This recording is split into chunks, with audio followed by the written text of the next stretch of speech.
Further debate? The member from Guelph. Good afternoon, Speaker. It's an honour to rise to speak to third reading of Bill 98. I got to say, though, Speaker, it's rather odd to debate a bill titled Better Schools and Student Outcomes Act that is more focused on how to sell off schools and reduce local decision-making than it is on student achievement or investing in more student supports. It's hard to trust a bill that is supposedly about improving student outcomes when the very people on the front lines of improving student outcomes have clearly stated they were not consulted in the development of this bill. Key stakeholders from teachers to education staff to local school board trustees to parent associations have raised concerns about this bill.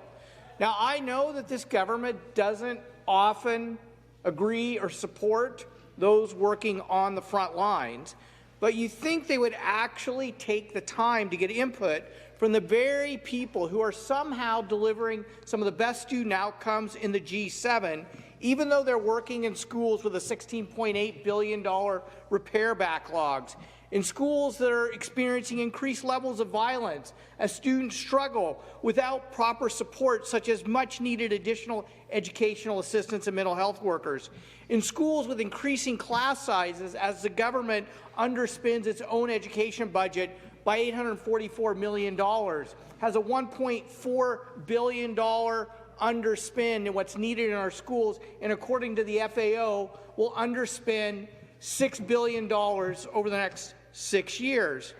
Speakers, I travel across this province and I love spending time in all parts of Ontario. It is clear to me that one-size-fits-all solutions don't work. The needs in Guelph are certainly different than the needs in Toronto or Ottawa or Kenora or Timmins. And yet at the core of this bill, Schedule 2 would centralize control of public schools in the hands of the Ministry of Education, stripping school boards of the ability to tailor programs and supports to the communities they serve. It would also remove safeguards that ensure local transparency in how public education is delivered. By centralizing power in the hands of the minister, this bill undermines the valuable insight and knowledge that local educators, education staff, parents and students bring to the table.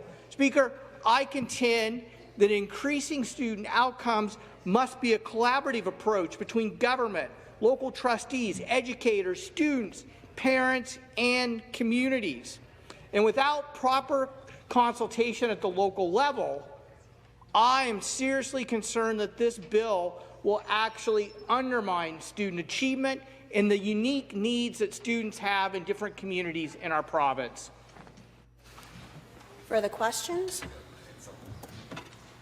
Questions? The member from London West. Thank you very much, Speaker, and thank you to the member of from Guelph for his contribution to the debate. I'm not sure if he was able to participate in the committee process, but he may have heard our critic, the member for Ottawa-Nepean, talk about the 60 amendments that were proposed by the NDP, by the official opposition, during clause-by-clause consideration of this bill, and those 60 amendments were based directly on the submissions that were made to the committee, either verbally or in writing. I wondered what the member of Guelph thinks about a government that voted down every single one of those 60 amendments that was proposed by the NDP. Order? I have a point of order because I did hear the member, and she perhaps was mistaken on the riding. She said Ottawa-Nepean, and I just want to confirm that that was not the member from Ottawa-Nepean, but perhaps the member from Ottawa-West-Nepean. Education critic? Yes, thank you. Thank you very much for that. I'd like to correct my record. The member for Ottawa-West-Nepean proposed 60 amendments based on the input that was provided to committee. What does the member for Guelph think about the government's decision to ignore every single one of those amendments? Response, the member from Guelph. Yeah, you know what, Speaker, this is exactly what's wrong with the bill. We've had so many people who are experts in the education system come and raise concerns, including at committee, And that's exactly, I'm assuming, why the member from Ottawa West Nepean put forward so many amendments. Certainly would have been happy to read some amendments from the member from Ottawa Nepean as well, but yeah, send some over in committee. But Speaker, that's exactly the problem here.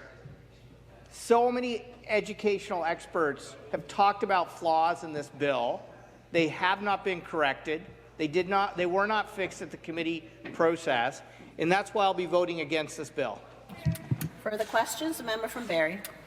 Thank you, Speaker. And, you know, I've been listening to the debate, and I hear, whether it's the NDP or the Liberals or the Green Party, constantly talk about the term experts. And I had a constituent that was watching the debate a little bit this morning and the last time this bill came up, and wanted me to relay the frustrations and ask pointedly questions whenever members start using that phrase, because she was an educator and took time to raise her 5 kids. And she's now a parent, and she said, how can they be so tone deaf by saying that parents aren't experts too? She has 5 kids, and damn it, she feels like she's an expert. So what are you saying to parents and not calling them experts? Member from Guelph. I would encourage the member to listen more intently during debate, because when I talked about the need for local collaboration, I specifically said local school board trustees, educators, educational staff, students, parents. Those parents at the local level, they vote for school trustees. They vote for people who they trust to be good stewards of local school boards. And this bill is taking power away from those trustees and from the very parents who elected them. Further questions? Further question? The member from Essex. This bill authorizes the Complaints Committee to require a member to undertake a specified continuing education or remediation program. That empowers the Complaints Committee to order somebody to take a program when the Complaints Committee essentially finds they need a program. We all know what type of people need a program. So, my specific question to the member is this: does he support that part of this bill, and will he vote for it? The member from Guelph. Well, having accountability for anybody in any workplace is important. There is no doubt about that. But Speaker, we also need accountability at the local level. And that's exactly what school board trustees bring, is accountability to their community. That's why they run for office. That's why parents and other community members elect them, because they are connected to their local community, the students in those communities, and they are held accountable to the voters in those communities. And this bill further erodes that accountability at the local level. Further debate?